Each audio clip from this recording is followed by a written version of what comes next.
Plus 80 y v equal to, पहले देखिए ध्यान सुनिएगा, इक्वेशन कैसे लिखते हैं वो हम आपको एक टेक्निक बता रहे हैं, फिर अगला पूछेंगे आपसे। देखिए v है ये, और ये t है, ये y के बदले है और ये x के बदले। पहले ये दिमाग में सोचिएगा, देखिए सोचना कैसे, वो सोचिएगा ये y के बदले है, x के बदले है। अब बताइए ऐसा इक्वेशन का ये इसमें ऐसा इक्वेशन कैसा होता है, ये वाला बताइए इक्वेशन पहले। इसके लिए ये इक्वेशन बताइए आप। इसके लिए ये y देखिए इसके लिए mx प्लस सी, यही होता है ना। हाँ तो पहले दिमाग में ये सोचिए, बाई के बदले क्या है, भी है तो भी लिख दीजिए, एक्स के बदले क्या है, टी है तो टी लिख लीजिए, सी के बदले क्या है, यू है तो यू लिख लीजिए, यही ना।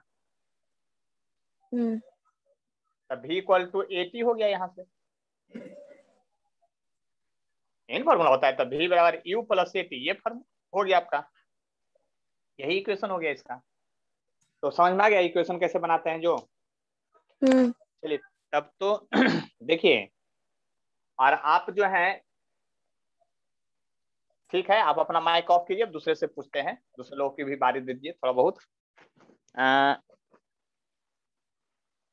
देखिए जो राजेश सिंह से ज्वाइन है वो माइक ऑफ नाउन करेंगे।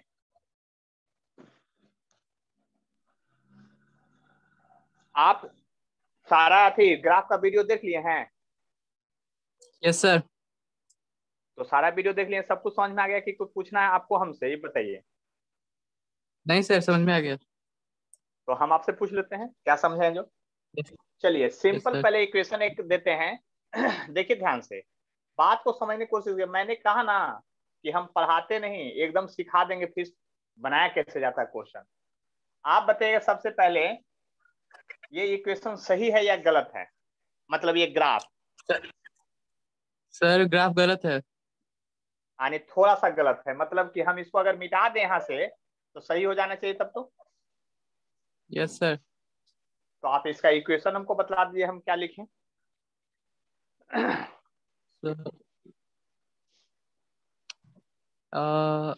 mx minus C by equal to M X minus C, ठीक है। अब आपको भी वर्सेस टी का ग्राफ है तो उसके टर्म में इक्वेशन बोलना है।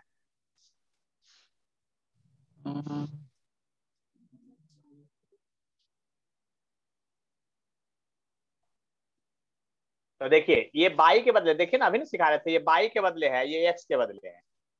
तो सबसे पहले तो भी बराबर होगा, और ये हो गया टी तो हो गया ए टी, और ये हो गया माइनस यू हो जाता है, याद कर लीजिए। यानी भी बराबर minus you plus A T का ग्राफ हो गया, ये देख लीजिए ध्यान से, देख लीजिए। Yes sir. कोई परेशानी? नहीं अब सर। देखिए आपको, अब हम सिखाते हैं, आप अपना माइक ऑफ कर लीजिए। अब देखिए सब लोग ध्यान से देखिए, सब लोग लगभग ज्वाइन हो गए होंगे। देखिए हमने कहा ना कि जो मेहनत करेंगे उनको सफलता जरूर मिलेगी, है ना। बस इतना ही याद रखिए। और पहले तो हम 1-2 महीना मैथ ही पढ़ाते हैं, है ना, बिना मैथ के फीस चलता ही नहीं है। और इसी मैथ में फीस सिखाते हैं कि आप फिजिक्स में मैथ का यूज कैसे करते हैं, क्योंकि एक बार फीस चालू हो जाने के बाद ना सिर्फ उसमें मैथ का यूज करते हैं। देखिए आप लोग 10th क्लास अभी अभी जस्ट पास किए हैं आप लोग, और नहीं भी पास किए हैं तो वो बहुत फेमस फार्मूला है ओम्स लॉ, ओम्स लॉ। चलिए जिनसे पूछेंगे वही बताएंगे। प्राची, ओम्स लॉ का क्या स्टेटमेंट था ये बताइए, आप 10th क्लास में आते हैं।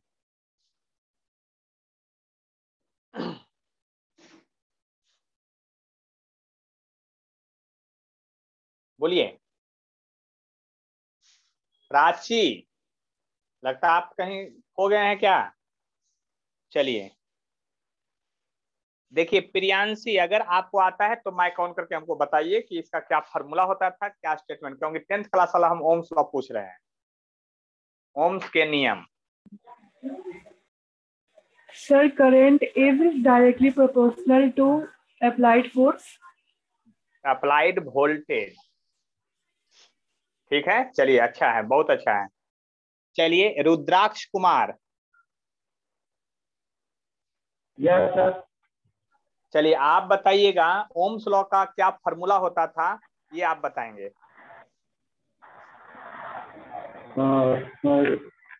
Ohms law V equal to I into R। Very good, एकदम सही है। चलिए अपना माइक ऑफ कर लीजिए आप। देखिए ओम्स लॉ में आप जानते थे V इक्वल टू IR, ठीक है। देखिए गौर से समझिएगा, हम कुछ नहीं जानते हैं, आप लोग रटे हैं, हम कहते हैं रटिए मत। मैथ का जो लीनियर इक्वेशन का जो 8 ग्राफ अगर याद हो गया ना, तो देखिए फिजिक्स और केमिस्ट्री का ग्राफ कैसे अपने से आप ड्रॉ कर लीजिएगा बिना किसी से पूछे, वो आप प्रोसेस समझने की कोशिश कीजिए बारी बारी से।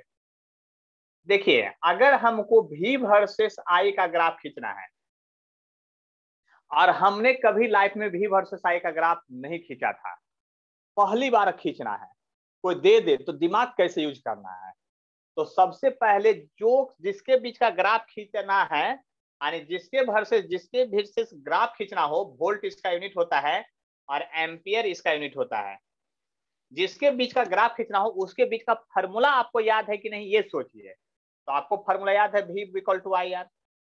और फार्मूला लिखते समय इस बात का ध्यान दीजिएगा, फार्मूला लिखते समय इस बात का ध्यान दीजिएगा कि जो बाई एक्सिस पर होगा ना उसको LHS में लिखिएगा, यानी जो बाई एक्सिस पर होगा उसको LHS में लिखिएगा और बाकी सबको RHS में लेके चला जाइएगा। अब आपको ये बताइए, ये मैथ वाला कौन से फार्मूला के जैसा आपको दिख रहा है ये फार्मूला, ये आप लोग बताइए। चलिए आप लोग नहीं बोलिए तो हम बोलते हैं। हेमा भारती, आप बताइएगा कि ये फार्मूला मैथ के किस इक्वेशन के जैसा दिख रहा है। y equal to mx। चलिए आप अपना माइक ऑफ कीजिए। Tanishk Prabhakar, yes sir. आप बताइए कैसा दिख रहा है आपको ये इक्वेशन, बोलिए जल्दी से। y is equals to mx। Very good. तो बाई इक्वल टू mx, मतलब आपको दिख रहा है बाई इक्वल टू mx, है ना, के जैसा। चलिए आप अपना माइक ऑफ कीजिए। स्वीटी बताएंगे m के बदले यहां कौन सा टर्म आ रहा है। V बराबर IR में m के बदले कौन सा टर्म है। I। झापड़ लगेगा, समझ लीजिए, उस सामने सामने लिख दिए हैं इसलिए। यहाँ देखिए x के बदले यहाँ करंट है I है, बाई के बदले यहाँ V है वोल्टेज है, तो m के बदले रेजिस्टेंस है। m के बदले क्या है आपका, रेजिस्टेंस है, इस बात को ध्यान दीजिएगा। चलिए आप अपना माइक ऑफ कर लीजिए। तो मैं ग्राफ खींचता हूं और ग्राफ देखते हैं कि क्या होगा। देखिए ध्यान से समझिएगा मेरी बात को। यहाँ पर अगर मैथ के हिसाब से खींचा जाए तो ग्राफ ऐसा होगा, ये बात आपको पता है। बाई इक्वल टू mx का ग्राफ याद है ना आप लोग को, देख लीजिए मिला करके। अब बताइए ये ग्राफ सही है या गलत है। फिजिक्स के हिसाब से, मैथ के हिसाब से सही है, लेकिन फिजिक्स के अकॉर्डिंग ये सही है या गलत है। गलत है। गलत है, क्योंकि करंट निगेटिव में नहीं होता, स्केलर क्वांटिटी है, याद कर लीजिए, है ना। अब वोल्टेज भी देख लीजिए ध्यान से, वोल्टेज का डिफरेंस जो है कभी निगेटिव नहीं होता है। तो इसका मतलब आप यहाँ पर क्या करेंगे, इसको यहाँ से इतना दूर तक कहानी खत्म, यानी V बराबर IR का ग्राफ। अब आप सोचिए, अभी अभी 10th क्लास में जब ऐसा क्वेश्चन दिया रहता तो ग्राफ खींच करके आप रट्टा मारते थे। अच्छा V वर्सेस I में ओम्स लॉ में ऐसे ग्राफ जाएगा, ऐसे क्यों जाएगा, उसका रीजन समझ में आया, वो मैथ से निकल के आता है। चलिए आप लोग के पास क्वेश्चन एक जा रहा है ना, आप लोग के पास एक क्वेश्चन जा रहा है, हो सकता है आप लोग आंसर रटे भी होंगे, और हमें तो नहीं पता है कि क्या क्या आप किए हैं नहीं किए हैं। जो हम यहाँ पर इस क्वेश्चन में क्या कर रहे हैं, दो ग्राफ बना रहे हैं, एक ग्राफ ऐसे है और एक ग्राफ ऐसे, दो ग्राफ है, देख लीजिए दोनों ग्राफ बना दिए हैं। इसका जो है आपका रेजिस्टेंस R1 है और इसका जो है रेजिस्टेंस R2 है। देख लीजिए ये R1 है और ये R2 है, और ये क्वेश्चन है, और आपको इस क्वेश्चन में ये बताना है आप लोग को कौन सा रेजिस्टेंस ज्यादा है। R1 R2 के बराबर है, मतलब इसमें 4 ऑप्शन है, which of the following is correct, which of the following is correct, कौन सा करेक्ट है? तो पहला ऑप्शन है कि R1 जो होगा R2 के बराबर होगा, दूसरा ऑप्शन है कि R1 ग्रेटर होगा R2 से, तीसरा ऑप्शन है R2 ग्रेटर होगा R1 से, और चौथा ऑप्शन जो है डी वो पता नहीं है, इन सभी में से कोई भी नहीं हो सकता है। चलिए इस क्वेश्चन को बना करके हमारे व्हाट्सएप पर सभी लोग को अभी अभी भेजना है, आंसर सिर्फ नहीं भेजना है कि सर ये सही, वो मत जरूर पहले बता दीजिएगा। देखिए इस क्वेश्चन को हम कैसे, ये क्वेश्चन आपका 12th बोर्ड में भी आया है, 12th बोर्ड में आया है ये क्वेश्चन, सोच लीजिए ये क्वेश्चन 2 नंबर में। अब 12th बोर्ड का क्वेश्चन आप अभी तुरंत बना रहे हैं तो कैसे बनेगा ग्राफ के प्रोसेस से वो सोचिए। सबसे पहले ये R1 है, तो देखिए स्लोप एंगल का मेजरमेंट होता है एक्स एक्सिस से एंटी क्लॉकवाइज ऐसे और फिर ऐसे, ये बात आपको समझ में आ गया। अब बताइए R1 है तो इसको θ1 मान लीजिए और इसको R2 है इसलिए θ2 मान लीजिए, इतना मान लीजिए पहले। और आप कह सकते हैं कि फ्रॉम फिगर से क्या कह सकते हैं, आप ही बताइए, θ1 ग्रेटर है कि θ2, ये बताइए आप लोग। बिट्टू सुमन बोलिए जल्दी से। θ1 ग्रेटर है, तो θ1 ग्रेटर θ2, ऐसा मैथ लिख सकते हैं कि नहीं? कोई परेशानी है आपको लिखने में? नहीं परेशानी है, अपना माइक ऑफ कर लीजिए आप। तो इसको लिख सकते हैं tan θ1 greater to tan θ2, tan θ2। क्या इसको लिख दिए तो कोई परेशानी होगी आपको? है कि नहीं? तो बोलिए। हम थीटा को tan θ भी लिख सकते हैं, sin θ भी लिख सकते हैं, लेकिन हम ग्राफ पढ़ रहे हैं तो ग्राफ में स्लोप बराबर होता है tan θ, इसलिए हम लोग tan θ का यूज करते हैं। और tan θ बराबर जानते क्या होता है? परपेंडिकुलर बाई बेस पढ़े हैं, तो आप बताइए यहाँ परपेंडिकुलर में कौन है? भी है, और बेस में कौन है? करंट है। तो आप tan θ स्लोप ऑफ ग्राफ होता है, tan θ स्लोप ऑफ ग्राफ होता है, या ऐसे भी लिख सकते हैं। तो tan θ स्लोप ऑफ ग्राफ है तो आप लिख सकते हैं परपेंडिकुलर बाई बेस, यानी कि V1 बाई I1 ग्रेटर होगा V2 बाई I2 से। इस स्टेप को समझिए, अगर नहीं समझ में आता बोलिए, फिर से बोलते हैं। tan θ बराबर परपेंडिकुलर, परपेंडिकुलर में वोल्टेज है और बेस में करंट है। और नेमिंग 1 इसलिए डाले हैं क्योंकि 1 के साथ है और ये 2 के साथ है। और आप पढ़े हैं V बराबर IR, ओम्स लॉ पढ़े हैं ना? तब V बटा I बराबर क्या होता है? ये देखिए ध्यान से, R होता है। देखिए V बटा I बराबर क्या होता है? R होता है। तब V बटा I इक्वल टू R होगा, लेकिन ये R1 होगा और ये क्या होगा? R2 होगा। ये आपका आंसर आ गया। अब बताइए इसमें ये थेसिस, थेसिस किसी को कहते हैं? थेसिस मतलब समझते हैं ना, कि ऐसा वक्तव्य दीजिए कि उसको कोई काट नहीं सके। अब बताइए इस आंसर को कोई काट सकता है क्या? हम मैथमेटिकली प्रूफ कर दिए कि यही आंसर होगा, यानी R1 is greater than R2 होगा। यानी इस ग्राफ से हमको ये पता चला है कि रेजिस्टेंस जो है R1 वही ग्रेटर होगा R2 से। एकदम प्रूफ कर दिया आपको। अब इसमें आप कुछ नहीं कर सकते हैं। आप, हम थ्योरी नहीं लिखे हैं, याद करके नहीं लिखे हैं, रट्टा मार के नहीं लिखे हैं, मैंने साबित कर दिया, प्रूफ कर दिया कि यही R1 ग्रेटर होगा R2 से। तो बात समझ में आ गया सभी लोग को कि टेंशन है? बोलिए जल्दी से, बोलिए। नहीं बोलिएगा तो हम क्वेश्चन अगला देंगे। देखिए बात समझ गए होंगे, है ना? लिखने का काम तो बाद में ही होगा, है ना? मेरे यहाँ पहले लिखने का काम नहीं होता है, समझने का काम कीजिए। अब देखिए अगला जो क्वेश्चन है फिर यही ग्राफ का दे रहे हैं। हमने कहा ना कि ग्राफ हम मैथ और फिजिक्स मिला के पढ़ाएंगे। हम ये सिखाना चाहते हैं कि आपको ग्राफ में कितना नॉलेज है। ये है I और ये है V। अब की बार ये I भी है और फिर से 2 ग्राफ है, ठीक है? और ये है R1 और ये है R2। इसमें भी वही बताना है which of the following is correct, यानी इस क्वेश्चन में भी वही होगा, which of the following which of the following is correct.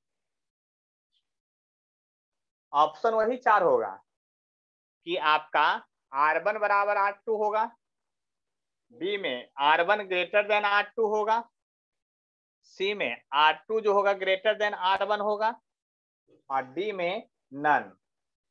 जल्दी से बना के आप लोग भेजिए मेरे व्हाट्सएप पर, हम इंतजार करेंगे आप लोग का।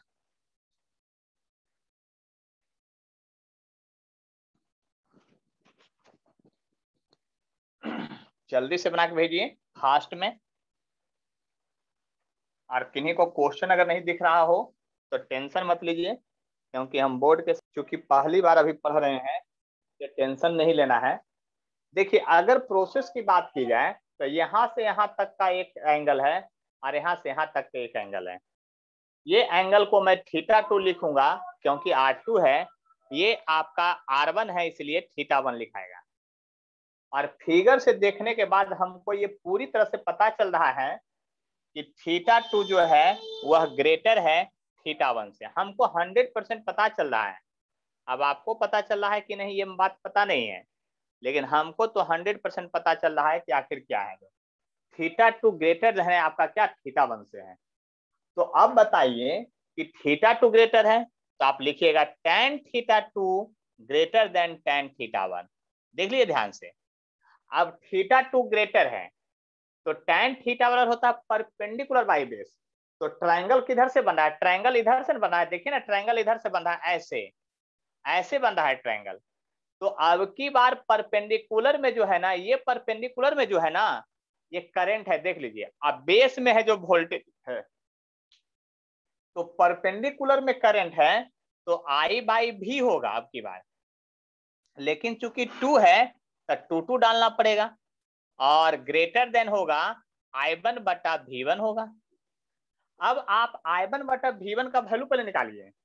V बराबर IR होता है, तो I/V इक्वल टू 1/R होगा। ये बात समझ में आया आप लोग को? I/V बराबर होगा 1/R, तो इतना बराबर होगा 1/R2 होगा ग्रेटर देन 1/R1। यहीं पर बहुत लोग धोखा खा गए हैं। अब आप देखिए कुछ मत कीजिए, आप लोग इनइक्वालिटी अभी तो पढ़े नहीं होंगे, लेकिन नहीं पढ़े तो हम पढ़े ना। इसको क्रॉस मल्टीप्लाई, इसको इक्वल का साइन जैसा समझिएगा इनइक्वालिटी को, और इसको क्रॉस मल्टीप्लाई कीजिए तो ये हो जाएगा R2 उधर और ये R1 इधर, यानी R1 इज ग्रेटर देन क्या हो जाएगा आपका R2। Your answer R1 is greater than R2 हो जाएगा। बात समझ में आया कि नहीं आप लोग को? अब ये बताइए। Yes sir. आ गया समझ में सभी लोग को? अब कोई परेशानी नहीं है किन्हीं को? अगर है तो क्लियरली बता दीजिए। शुभम समझ में आ गया? शुभम समझ में आया बात? देख लीजिए ध्यान से, ज्यादा कोई टेंशन नहीं है। फिर से बनाइए, घर में बैठिए, फिर से दोबारा बनाइए। टाइम आप लोग के पास बहुत है। घर में बैठे रहना, एक वो काम तो करते नहीं है, सारा काम तो मम्मी करती होगी, आप लोग का तो कोई काम है ये नहीं है ना? तो काम नहीं है तो इस काम को अच्छे से कीजिए ना, इतना अच्छा से कीजिए ना कि एकदम आप लोग भी मेरे जैसा हो जाइए, एकदम सीधा सीधा। देखिए ध्यान से, अब बात समझने की कोशिश करते हैं आगे।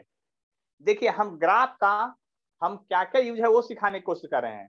10th क्लास वाला लॉ ऑफ रिफ्लेक्शन आप लोग पढ़े हैं ना, लॉ ऑफ परावर्तन के नियम, हिंदी में law of reflection, law of reflection, reflection आप लोग 10th क्लास में पढ़े होंगे। देखिए रिफ्लेक्शन के लिए हम लोग क्या करते थे, एगो यहाँ पर ऐसा बनाते थे, देख लीजिए ध्यान से, और एक नॉर्मल खींचते थे। लाइट रे जो है ये, इसको हम लोग रिफ्लेक्टिंग सरफेस कहते थे। लाइट रे जो है ऐसे आया और ऐसे इंसिडेंट किया, ऐसे इंसिडेंट किया, और यहाँ पर मैं नॉर्मल इसका खींच रहा हूं। नॉर्मल आप लोग भी खींचे होंगे, याद कीजिए नॉर्मल, और इंसिडेंट एंगल इसको आई माने होंगे। लेकिन अगर ये रिफ्लेक्टिंग सरफेस है, ये क्या है आपका रिफ्लेक्टिंग, रिफ्लेक्टिंग सरफेस है, तो याद कीजिए रे अब इधर नहीं जाएगा, ये इधर रे जाएगा ही नहीं। अब इसीलिए डॉटेड बना रहे हैं, रे इधर नहीं जाएगा, अब किधर जाएगा, ये रिफ्लेक्ट बैक करेगा। यानी रे जो है अब इधर ये नहीं जाएगा, आपका रे जो है आपका ये रिफ्लेक्ट बैक करने वाला है इधर इधर। तो रे जब इधर अब रिफ्लेक्ट करेगा तो जरा गौर कीजिए, इधर रिफ्लेक्ट करेगा, इधर रिफ्लेक्ट करेगा, देख लीजिए ध्यान से ऐसे। अब आपको पता है इसको आर कहते हैं, इसको क्या कहते हैं, आर कहते हैं। तो देखिए जरा ध्यान से, आई जो है वह एंगल ऑफ इंसिडेंट है, एंगल ऑफ इंसिडेंट है, और आर जो है एंगल ऑफ रिफ्लेक्शन है, रिफ्लेक्शन है। इतना बात समझ में आया कि नहीं, आप लोग बोलिए। अब ये क्या है आपका एंगल ऑफ रिफ्लेक्शन है, तो जरा ध्यान से देखिएगा, ये क्या है आपका एंगल ऑफ रिफ्लेक्शन है। इस बात को समझने की कोशिश कीजिए, ये आई है और वो आर है। देखिए आप लोग ये बताइए एंगल ऑफ डेविएशन क्या होता है, कौन जो जानते हैं हाथ उठाइए। डेविएशन, डेविएशन का हिंदी होता है विचलन। एंगल ऑफ डेविएशन क्या होता है, कितने लोग जानते हैं वो बताइए हमको। एंगल ऑफ डेविएशन क्या होता है बताइए, कोई भी, कोई नहीं बताएंगे, हम पूछें। सर हम बताएं। हाँ बोलिए। सर एंगल ऑफ इंसिडेंस और एंगल ऑफ रिफ्लेक्शन इमरजेंस के बीच का एंगल। मतलब हाँ समझ लीजिए, देखिए देखिए बात ध्यान, जो नहीं जानते वो आप समझ लीजिए, हम बता रहे हैं अच्छे से समझ। अपना माइक ऑफ ऑफ कर लीजिए, देखिए ध्यान से। कहता है रे इधर जा रहा था, रे इधर जा रहा था, लेकिन इस प्लेन सरफेस के कारण इधर चला गया। तो जाना था आपको इधर और घूम गए इधर, तो अपने पाथ से डेविएट कर गए। डेविएट मतलब अपना जो रास्ता है छोड़ करके दूसरे के रास्ते पर चले गए। तो घर, डेविएशन वर्ड तो घर में यूज होता है। अरे तुम लोग भटक गया है, भटकना का अंग्रेजी ही डेविएशन होता है ना। तो डेविएट कर गया, तो जो लोग पढ़े लिखे गार्जियन क्या करते हैं, लगता है इसका नेचर है जो डेविएट कर गया है, अपने पाथ से डेविएट कर गया है ना। और हिंदी में वाले घर वाले क्या बोलेंगे, लगता है रास्ता भटक गया है। तो रास्ता भटक जाना वही डेविएशन कहते हैं। तो आप जा रहे थे इधर, जा रहे थे इधर लेकिन चले गए इधर, तो यही एंगल को डेविएशन कहते हैं, ये एंगल को डेविएशन कहते हैं। मतलब अपना रास्ता आप भटक गए, इसको कहते हैं डेविएशन एंगल। इसको डेल से डिनोट करते हैं, क्या जैसे डेल से ऐसे। तो ये डेल जो है आपका वो एंगल ऑफ डेविएशन है। क्या है, एंगल ऑफ डेविएशन है। ये क्या है आपका एंगल ऑफ डेविएशन है। चलिए अब जिनसे पूछेंगे वो बताएंगे। निशुप्रिया, निशुप्रिया, निशुप्रिया नहीं बोलेंगे। चलिए आप बताइए, आप बताइए स्ट्रेट लाइन पर जितने भी एंगल होता है सभी एंगल का सम कितना के बराबर होता है, बोलिए जल्दी से। आप बताइए जल्दी से। फ्रॉम फिगर से लिख रहे हैं, फ्रॉम फिगर से, फिगर से हम लिखेंगे, कोई नहीं बताएंगे। चलिए आप माइक ऑफ कर लिए हैं, कोई दिक्कत नहीं है। देखिए जो राजेश सिंह से ज्वाइन है वो बोलेंगे। स्ट्रेट लाइन पर सभी एंगल का सम कितना होता है ये बताइए। 180 डिग्री। 180 डिग्री, बहुत ही सिंपल है। स्ट्रेट लाइन पर जितने भी एंगल बनेंगे सभी एंगल का सम 180 डिग्री बराबर होता है। तो सब लोग पढ़े हैं, इसका इसका इसका सम 180 के बराबर होगा, तो ये तो पूछ रहे थे। स्ट्रेट लाइन पर सभी एंगल का सम कितना होता है, 180 डिग्री के बराबर होता है। तो देखिए ये वाला लाइन जो है स्ट्रेट लाइन है, ये डॉटेड जो जा रहा है यहाँ से, ये लाइन जो है क्या है आपका स्ट्रेट लाइन है। देख लीजिए ध्यान से, हम फिगर में लाइन कलम चला रहे हैं, स्ट्रेट लाइन है। अब बताइए तो इस एंगल का सम, इस एंगल का सम और इस एंगल का सम 180 के बराबर होगा। इसका मतलब आप एकदम आराम से कह सकते हैं कि I plus R plus del angle of deviation का सम 180 डिग्री के बराबर होगा। ये बात समझ लीजिए। और देखिए इस दोनों को उधर ले जाते हैं तो डेल बराबर होगा 180 डिग्री और -2i। समझ में आ गया आप लोगों की, धोखा हो गया, थोड़ा सा धोखा हो गया, क्योंकि i बराबर r होता है। i बराबर r पर है ना आपका लॉ ऑफ रिफ्लेक्शन में कि angle of incidence must be equal to angle of reflection, इसलिए आई इक्वल टू हाँ आर सर। लिखे हैं वहां पर। जब आई इक्वल टू आर लिखे हैं यहाँ पर, तो देखिए आई और आई, आर के बदले क्या पुट कर दिया आई, तो 2i, और 2i उधर जाके क्या होगा, माइनस हो गया। बात समझ में आया कि कष्ट है? तो जरा ध्यान से देखिएगा, यही हो गया आपका डेल। और देखिए ध्यान समझिए, इसी को लिख सकते हैं आप पाई माइनस 2i, ये पाई है माइनस 2i, क्यों? सिंस चूंकि आप जानते हैं पाई रेडियन बराबर 180 डिग्री होता है, सब लोग को पता है कि नहीं? ये पाई रेडियन बराबर 180 डिग्री होता है, याद रखिएगा, इसलिए ब्रैकेट में सब लिख दे रहे हैं। ये आपका आ गया इक्वेशन। ये वाला चीज आप लोग 10th क्लास में नहीं पढ़े होंगे, हम थोड़ा सा एक्सटेंड कर दिए, इस इक्वेशन को ले आए हैं, ठीक है, इस इक्वेशन को ले आए हैं। अब देखिए बात समझिए, 12th बोर्ड के एग्जाम में और नीट के एग्जाम में भी पूछा हुआ है, नीट मतलब मेडिकल के एग्जाम में पूछा हुआ। देखिए बात समझने की कोशिश कीजिएगा, हम लोग 10th क्लास में यहां तक नहीं पढ़े थे, 10th क्लास में यहां तक पढ़े थे, ये वाला चीज निकाले हैं, एंगल ऑफ डेविएशन। अब आपको सीबीएसई बोर्ड या बिहार बोर्ड 12th में पूछेगा कि ग्राफ ड्रॉ कीजिए इन केस ऑफ रिफ्लेक्शन, मतलब लॉ ऑफ रिफ्लेक्शन में ग्राफ ड्रॉ कीजिए, डेविएशन एंगल और इंसिडेंट एंगल के बीच का ग्राफ ड्रॉ कीजिए। तो कैसे ग्राफ ड्रॉ करेंगे? यानी कहने का मेरा मतलब ये हुआ कि आपको ग्राफ ड्रॉ करके भी बतलाना है, तुरंत का तुरंत अभी। क्या ये एंगल ऑफ डेविएशन है, इधर ये डेल है, इधर आई है, मतलब एंगल ऑफ डेविएशन और आई के बीच का ग्राफ ड्रॉ करके दिखाना है। सब लोग को अभी तुरंत भेजना है, कहां पर? मेरे व्हाट्सएप नंबर पर। जबकि इक्वेशन ये दिखाओ, हमको इधर से मतलब नहीं है, आपको इसका ग्राफ ड्रॉ करके यहाँ दिखाना है। आपको जल्दी से भेजिए मेरे ग्राफ, मेरे मोबाइल नंबर पर, जल्दी से, फास्ट में एकदम, 2626 लास्ट में नंबर है, उस पर जाए भेजिए, ठीक है? तो देखिए ध्यान से समझ लीजिए, हम एक बात को फिर से बता देते हैं, फिर से समझ लीजिए। देखिए सबसे पहले क्या करना है आपको, जब डेल इक्वल टू ये इक्वेशन आ गया, जिसका ग्राफ हमको खींचना था, जब इसका ग्राफ खींचना था तो डेल बराबर पाई माइनस 2i। अब आपको ये समझना है कि डेल है जो बाई के बदले है, तो बाई लिख दिए, आई के बदले एक्स है तो एक्स लिख दिए, तो उसके पहले माइनस, यानी mx का हो गया ग्राफ, प्लस सी है, इसको आगे करके ऐसे भी लिख सकते हैं। इसका ग्राफ मैथ में पूरा खिंचाता है, यहां से यहां तक खिंचाता है। लेकिन आपको वही बात याद रखना है कि फिजिक्स में क्या काम करना है। तो फिजिक्स में काम यही करना है हर बार कि आपको टेंशन यही लेना है कि कौन सा टर्म पॉजिटिव होगा, कौन सा नेगेटिव होगा, कौन किधर एग्जिस्ट करेगा, कौन इधर एग्जिस्ट नहीं करेगा। तो वो बात जब फिजिक्स का चैप्टर पढ़ाएंगे तो अपने आप समझ में आएगा, अभी थोड़ा सा कष्ट होगा, लेकिन जब लाइट पढ़ाएंगे तो उस बात समझ में आ जाएगा। थ्योरी जो फिजिक्स का है वो तो पूरा समझ में आ जाएगा। अब उस थ्योरी में मैथ का यूज करना है तो फट से यूज कर लेंगे हम लोग वहां पर आपको समझने में दिक्कत नहीं होगा, बशर्ते कि जो ग्राफ पढ़ा रहे हैं ना, ये 12th के इंड लास्ट चैप्टर तक याद करके रखना आपको, ये ग्राफ का नेचर सब समझ लीजिए। हर एक चैप्टर में होगा, तुरंत अभी काइनेमेटिक्स पढ़ाएंगे उसमें तो गर्दा छुड़ा देंगे, समझ लीजिए पकड़ के ग्राफ का। तो यहाँ पर समझ लीजिए बात को कि आखिर ग्राफ खींचना कैसे है, तो उसके लिए बात समझ लीजिए। अब आप लोग हमको ये बताइए, देखिए ध्यान सुनिएगा, हम जिनसे पूछेंगे वो बताएंगे। आदित्य कुमार, माइक ऑन कीजिए। Yes sir. ये पॉइंट का वैल्यू डिग्री में आएगा, क्योंकि डेविएशन भी एक एंगल है, इंसिडेंट भी एंगल है।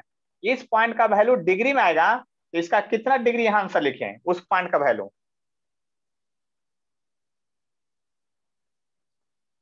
कोई अगर बता सकते हैं तो अपने मन से माइक ऑन करके बताइए। और हिंट में यही है कि आंसर आपको बोर्ड पर लिखा हुआ है कहीं ना कहीं। सर पाई रेडियन का ही वैल्यू होगा। पाई रेडियन ही होगा, मैथ का वही तो दिमाग लगाना है, पाई रेडियन ही होगा। देखिए ना सामने लिखे हुए हैं, सी के बदले क्या है, पाई है, और सी इंटरसेप्ट को कहते हैं, इंटरसेप्ट तो इसको कहते हैं, एक्स एक्सिस पर इंटरसेप्ट नहीं, बाई एक्सिस पर। तो यहाँ सी है, यानी सी के बदले ही पाई है, यानी ये वैल्यू पाई है। आए बात समझ में? देख रहे हैं कैसे आंसर पकड़ाता है। अच्छा यहाँ का वैल्यू कौन बता सकते हैं, इस आई का जो आई वाले लाइन पर जो पॉइंट यहाँ जहां ग्राफ टच किया, इस पॉइंट का वैल्यू कितने लोग बता सकते हैं, वो निकाल के बताइए। इसमें बोर्ड पर लिखा हुआ है लेकिन उसको थोड़ा बदलना पड़ेगा, टर्म को दिमाग थोड़ा लगाना पड़ेगा यहाँ पर। बताइए जल्दी से।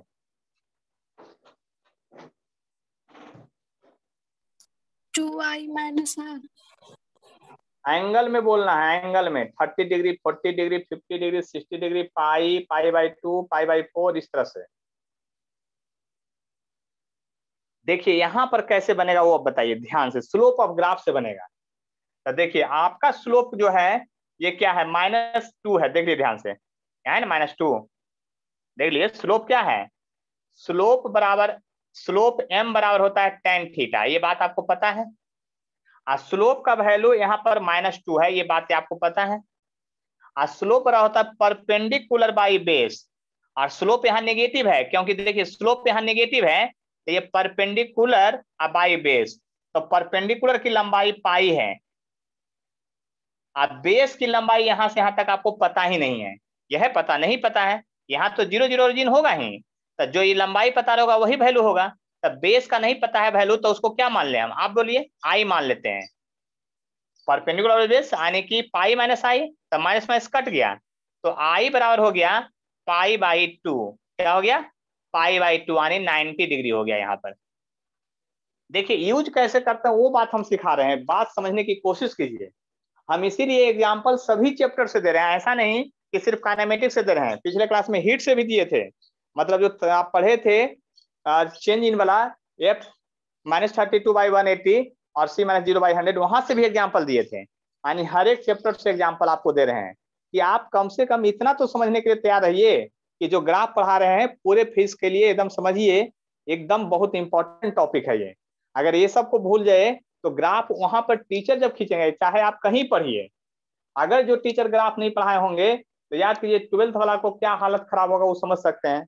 हर एक चैप्टर में आएगा 20 25 50 ग्राफ, हर जगह आपको रट्टा मारना पड़ेगा, है ना, कि अच्छा इसका ग्राफ, कितना रट्टा मारेंगे, हम तो कहते हैं कुछ मत है, 3 गो इक्वेशन है, स्ट्रेट लाइन, पाराबोला और हाइपरबोला, 3 गो ग्राफ पर फीस चलता है, और वही 3 इक्वेशन आप लर्न करके रखिए ना, आपका सारा काम बन जाएगा। मतलब लिनियर इक्वेशन का 8 गो जो अभी लिनियर इक्वेशन पर चल रहे हैं, पाराबोला हाइपरबोला में घुसे कहाँ हैं हम लोग, और उसी का एग्जाम्पल बता रहे हैं। फिर पाराबोला का अगर आप जब पढ़ाएंगे मैथ में तो फिर इसमें कहाँ कहाँ यूज है वो बताएंगे, हाइपरबोला जब मैथ में पढ़ाएंगे तो उसका यूज कहाँ कहाँ होगा वो बताएंगे। तो कहने का मतलब है, बात समझ में आया कि नहीं, किन्हीं को अगर कोई प्रॉब्लम है इसमें से तो हमको बतलाइए, कहीं भी समझने में कष्ट है तो हमको बोलिए, क्योंकि बोर्ड पर अभी लिखा हुआ है, मिटाए नहीं है, आपको हर हाल में हम बताएंगे तुरंत का तुरंत। अभी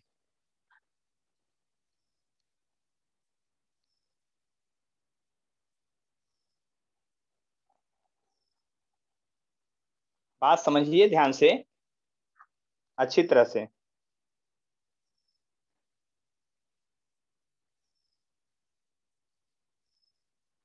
चलिए किन्हीं को कोई कष्ट नहीं है तो हम तो मिटाएंगे, और आगे फिर आप लोग को ग्राफ मिलेगा अगला।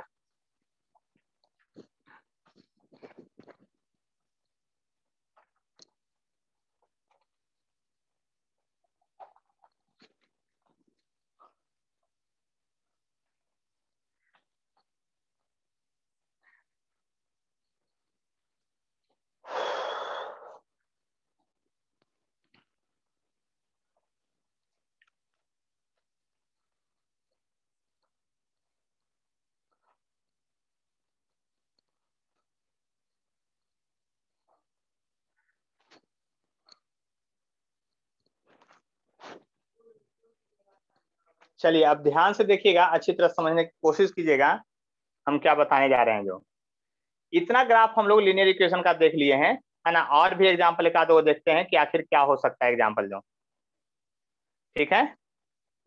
तो आगे बढ़ते हैं, फिर से आप लोग को ग्राफ दे रहे हैं बनाने के लिए, देखिएगा ध्यान से समझिएगा बात को।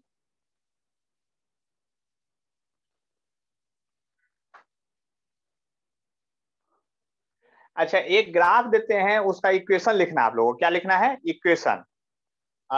Right the equation of flowing graph, आप लिख के दिखाइएगा, write the equation of following graph. Flowing graph थोड़ा पीछे वाला भी देख लेते हैं एक बार, है ना, right the equation of flowing graph.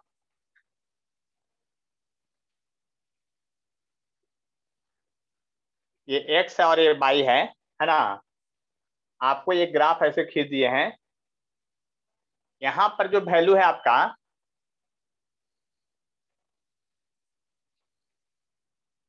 ये तो स्लोप एंगल थीटा है, ठीक है, ये स्लोप एंगल क्या है आपका, थीटा है। और यहाँ पर जो है आपका आपका ये वैल्यू जो है यहाँ 3 दिया हुआ है और यहाँ दिया हुआ है √3 दिया हुआ है। तो इसका इक्वेशन लिख के दिखाइए तो क्या होगा। सब लोग इक्वेशन लिख करके भेजिए मेरे मोबाइल पर। तो रिवीजन करवाते रहते हैं, लेकिन आप लोग भी थोड़ा सा देखिए। जैसे ही आपको पता चल गया तो सबसे पहले इसका जनरल इक्वेशन लिखना चाहिए। देखिए क्वेश्चन बनाने का टेक्निक ये होता है, सबसे पहले इसका जनरल इक्वेशन लिखिएगा तो y = mx + c आएगा। देख लीजिए ध्यान से, जनरल इक्वेशन सबसे पहले लिखिए। उसके बाद अगर स्लोप ऑफ ग्राफ निकालना है तो m को कहते हैं स्लोप ऑफ ग्राफ। तो m बराबर होता है स्लोप ऑफ ग्राफ। देखिए बनाने का तरीका ये होता है स्लोप ऑफ ग्राफ, और वो होता है tan थीटा। वो क्या होता है, tan थीटा के बराबर होता है। और tan थीटा बराबर होता है परपेंडिकुलर बाई बेस होता है, यानी 3/√3 आ गया। देख लीजिए ध्यान से, इसलिए क्या हो गया, √3 हो गया रेशनलाइजेशन करने के बाद। tan थीटा बराबर परपेंडिकुलर बेस हो गया, 3/√3 आ गया। तो बात समझ लीजिए अच्छी तरह से हम क्या कहे जो। अब इसके बाद की बात कीजिए अच्छी तरह से, देखिए जरा गौर कीजिएगा और समझने की कोशिश कीजिएगा। तो यहाँ पर क्या होगा उसको समझिए, अब बहुत अच्छे से समझिएगा। तो ये √3 निकल गया और इंटरसेप्ट तो c का वैल्यू कितना है आपका 3 है, यही तो इंटरसेप्ट है प्लस में। अब इसी इक्वेशन को तो बदलना था, तो m के बदले आया √3, तो हो गया √3x और +3, आपका ये आंसर हो गया y = यही इक्वेशन ऑफ ग्राफ हो गया। तो इस तरह से इक्वेशन ऑफ ग्राफ हम लोग बनाते हैं, ठीक है। देख लीजिए ध्यान से,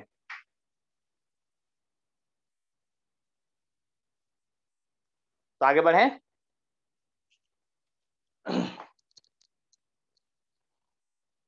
तो इसको मिटा देते हैं। यानी कहने का मतलब आपको समझ में आ गया होगा बात कि क्या कर रहे थे हम लोग। देखिए ये सब हम लोग पढ़ रहे थे अभी तक, इसका लीनियर इक्वेशन का मैथमेटिक्स में और फिजिक्स में मिला करके यूज, इसका केमिस्ट्री में भी यूज होगा। तो केमिस्ट्री वाला एग्जाम्पल जो है ना एक दिन अलग से समझाएंगे सब। तो उसके लिए आपको क्या करना पड़ेगा, केमिस्ट्री का आप लोग को 9th 10th में ये सब केमिस्ट्री में पढ़ना है, थोड़ा बहुत बॉयल्स लॉ, चार्ल्स लॉ है ना, ये सब, या ideal gas equation PV = nRT है ना, वो सब पर ग्राफ थोड़ा थोड़ा उसका बताएंगे, ठीक है। लेकिन पहले अब हम लोग चलते हैं क्वाड्रेटिक इक्वेशन। क्वाड्रेटिक इक्वेशन समझते होंगे आप लोग, बहुत बनाए हैं 10th में, उसका ग्राफ खींचने की कोशिश करते हैं। यानी क्वाड्रेटिक इक्वेशन उस तरह से हम नहीं लिखेंगे जैसा आप सोच रहे होंगे। हमारा जो होगा, हमको ग्राफ ड्रॉ करना है ना, क्या करना है, हमको ग्राफ ड्रॉ करना है कि आखिर क्या होगा जो।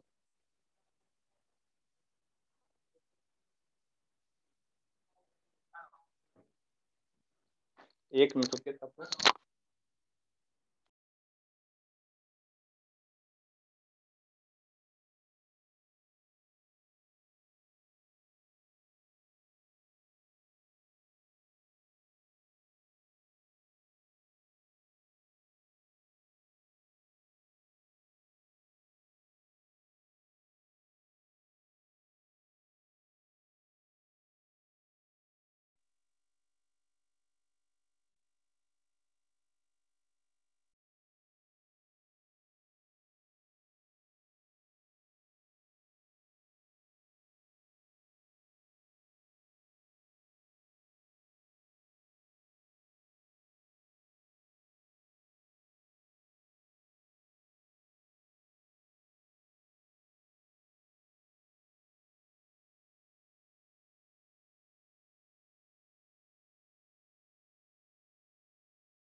चलिए ध्यान से देखिएगा यहाँ पर अच्छी तरह से हम क्या कहना चाह रहे हैं जो, ठीक है। तो बात समझने की कोशिश कीजिएगा। यहाँ पर जो है आपका है ना, अब हम लोग क्वाड्रेटिक इक्वेशन का ग्राफ खींचेंगे। किसका, क्वाड्रेटिक इक्वेशन का ग्राफ। तो जरा गौर कीजिएगा, हमको जो ग्राफ खींचना है ना, सबसे पहला y = x² का ग्राफ खींचना है। हम आज तक लाइफ में इसका ग्राफ नहीं पढ़े हैं, और पहली बार में ग्राफ कैसे सही खींचेंगे उसका प्रोसेस सीखना है। देखिए यहाँ फिजिक्स में सीखने का ही टेक्निक है, नहीं सीखेंगे तो बहुत कष्ट है। तो देखिए यहाँ समझने के लिए आपको क्या करना है, जैसा 10th क्लास में आप लोग पढ़ते थे वैसे ही यहाँ पढ़ा रहे हैं, ध्यान से देखने को। मैथ तो बहुत आसान होता है ना, मैथ में ज्यादा कोई कष्ट नहीं, देख लीजिए ध्यान से। मैथमेटिकल ग्राफ में ज्यादा कोई प्रॉब्लम नहीं होगा, है ना। यहाँ पर और भी थोड़ा सा लंबा बनाते हैं। देखिए एक बात और आपको बताना चाहते हैं आप लोग को। देखिए सबसे पहले ये बात ये समझ लीजिएगा आप लोग कि जब तक लिनियर इक्वेशन रहेगा, तो लिनियर इक्वेशन में क्या होता है ना कि आपका 2 या 3 पॉइंट लेकर के इक्वेशन खींच लेते हैं हम लोग, लिनियर में कोई कष्ट नहीं होता है।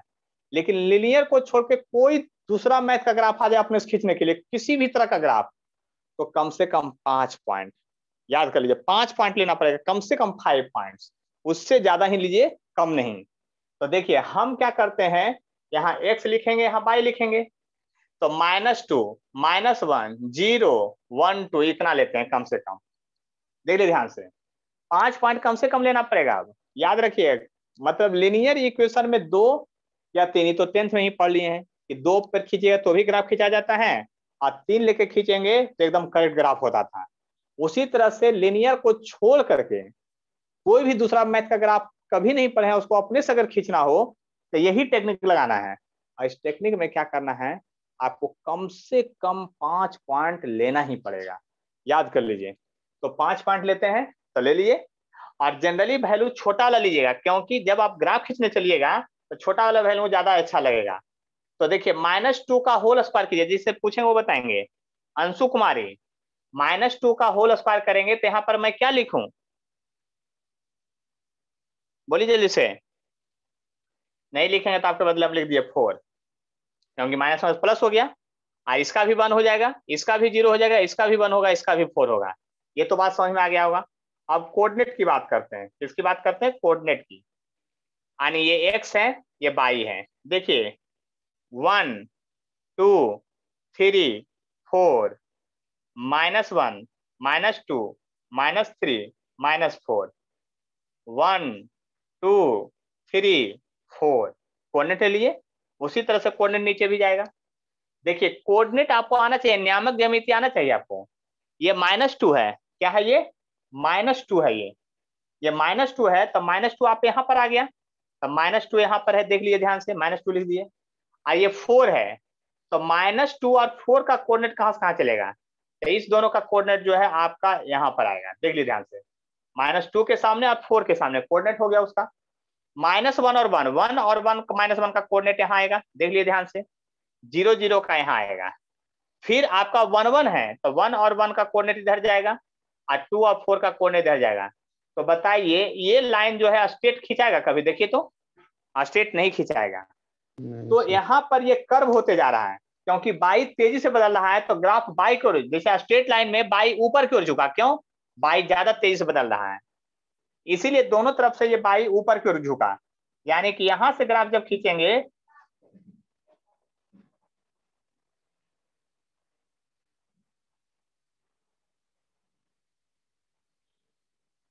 देखिए ध्यान से समझिएगा, ग्राफ जो आपको खींचा गया है वो इस तरह से है। देखिए अब जल्दबाजी में भी नहीं खींचिएगा, यहाँ देखिए ध्यान सुनिएगा, हम क्या बताना चाह रहे हैं।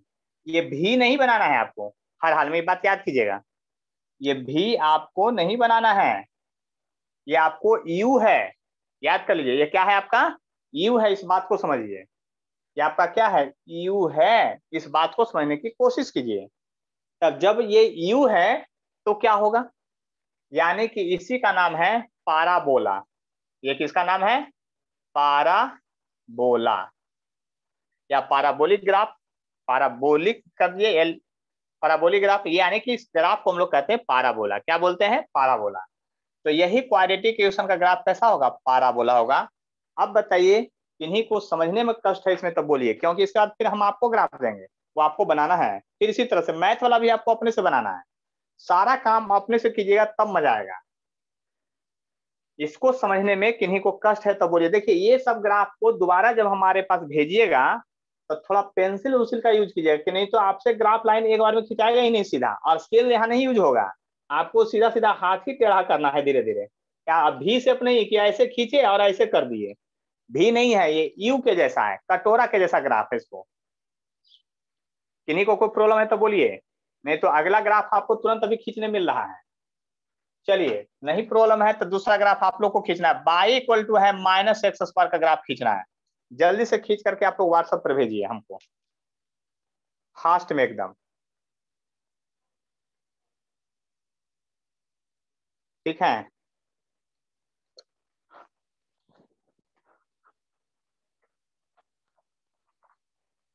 देखिए उसको बनाना था, टेंशन नहीं लेना है, बस याद कर लीजिए आप ध्यान से क्या समझना है, फिर से वही बात समझना है जो भी समझा रहे थे हम। क्या 5 को तो कम से कम लेना ही पड़ेगा आपको, एक्स और वाई लिख दिए हैं, 1 2 3 4 हुआ था, 5 को बनाइए। फिर लीजिए -2 -1 0 1 2। अब देखिए ध्यान से लिखिएगा, देखिए बाई बराबर क्या है माइनस और एक्स स्क्वायर है, तो एक्स के बदले -2 लीजिएगा, तो -2 का स्क्वायर कीजिएगा तो 4 हो जाएगा, लेकिन ये फिर -4 होगा, यानी -4 होगा, -1 होगा, 0 होगा, -1 होगा, -4 होगा।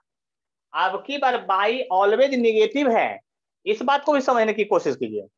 अब की बार बाई जो है ऑलवेज निगेटिव है, इस बात को भी समझने की कोशिश कीजिए। ये x है, ये बाई है, ये 1 है, ये 2 है, ये -1 है, ये -2 है, -1 -2 -3 -4 है। बात को समझने की कोशिश कीजिए आप, तो कोई कष्ट नहीं होगा, इसकी फुल गारंटी है, बस आप समझ लीजिए अच्छी तरह से, तब आपको कोई कष्ट नहीं होगा। आप कोऑर्डिनेट खोज लीजिए थोड़ा सा, तो देखिए -2, तो -2 इधर है और -4 इधर है, तो दोनों को मिला के कोऑर्डिनेट इधर होगा, इस पॉइंट पर कहीं होगा। देखिए -1, तो -1 बाई में इधर है और x में इधर है, तो दोनों को मिला के कोऑर्डिनेट इधर होगा। 1 1 का कोऑर्डिनेट जो है देखिए 0 0 का कोऑर्डिनेट तो ओरिजिन पर होगा। अब x पॉजिटिव बाई नेगेटिव, तो कोऑर्डिनेट इधर जाएगा, x positive by negative, coordinate इधर जाएगा। यानी कि इसका मतलब उल्टा कटोरा, उल्टा कटोरा का मतलब ऐसे, अब और ये ग्राफ ऐसे, मतलब समझ लीजिए कि आपको करना क्या है। अब मतलब ऐसा ग्राफ होगा ये, यानी उसका उल्टा ग्राफ होगा। क्या होगा उसका उल्टा ग्राफ। और ऐसे भी याद कर लीजिएगा, इसको कहते हैं मिरर इमेज। क्या कहते हैं मिरर इमेज, प्लेन मिरर का इमेज। प्लेन मिरर में क्या होता है, आप प्लेन मिरर के सामने हाथ ऐसे रखिएगा तो उल्टा दिखाई देगा, तो वही मिरर इमेज है। तो क्या है आपका मिरर इमेज है, इसको कहते हैं। और ऐसे भी याद कर लीजिए कि y equal to x square था, वहां माइनस है, माइनस साइन लगाए तो सब उलट जाएगा, नीचे वाला टर्म हो जाएगा, यानी जो ग्राफ ऊपर से जा रहा था वो ग्राफ अब नीचे से जाएगा। इस बात को समझ लीजिए अच्छी तरह से। अब की बार जो ग्राफ है वो तीसरा नंबर में ये है कि x बराबर बाई स्क्वायर है, इसका ग्राफ खींचना है, यानी x equal two by square का ग्राफ आपको खींच के दिखाना है, भी तुरंत का तुरंत। चलिए हम इसको भी बताते हैं, ध्यान से देखिए। और ध्यान से अगर देखिएगा तो ज्यादा कोई कष्ट नहीं होगा, बस इतनी समझ लीजिए, है ना। आप लोग को कोई कष्ट नहीं होगा। लगता है 1 2 को फिर छोड़ के भाग गए, बीच में मीटिंग कैसे आप लोग का कट जाता है। चलिए इधर देखिए, ध्यान से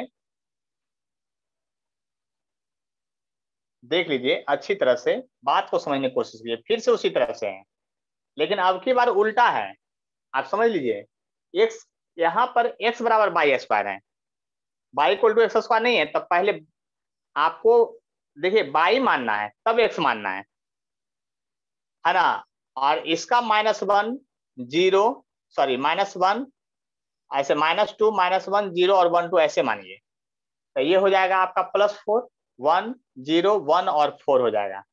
यानी कि अब की बात जो कोऑर्डिनेट है, अगर इसको x बाई मानते हैं तो देखिए ध्यान से 4 तक इसमें जाना है, 1 2 3 4, और बाई में तो जाना है -2 और -1 दो गो, और 1 और 2 जाना है। अब कोऑर्डिनेट जरा खोजिए, तो -2 और 4, -2 और 4 का कोऑर्डिनेट जो है इधर कहीं होगा, -1 और 1 का कोऑर्डिनेट इधर होगा, 0 0 यहाँ होगा, 1 1 यहाँ होगा, 2 4 इधर होगा। यानी कि आप नेचर से ही समझ रहे होंगे कि ग्राफ जो है अब किधर भागने वाला है, ग्राफ जो है किधर भागने वाला है, उस बात को पहले से ही समझ रहे होंगे। देख लीजिए ध्यान से, यहाँ पर ऐसे ऐसे, यानी आप समझ लीजिए कि x बराबर बाई स्क्वायर का होगा ग्राफ, तो किधर से पार करेगा। देख लीजिए ध्यान से, समझ लीजिए बात को, अगर कोई प्रॉब्लम है तो हमको बतलाइए।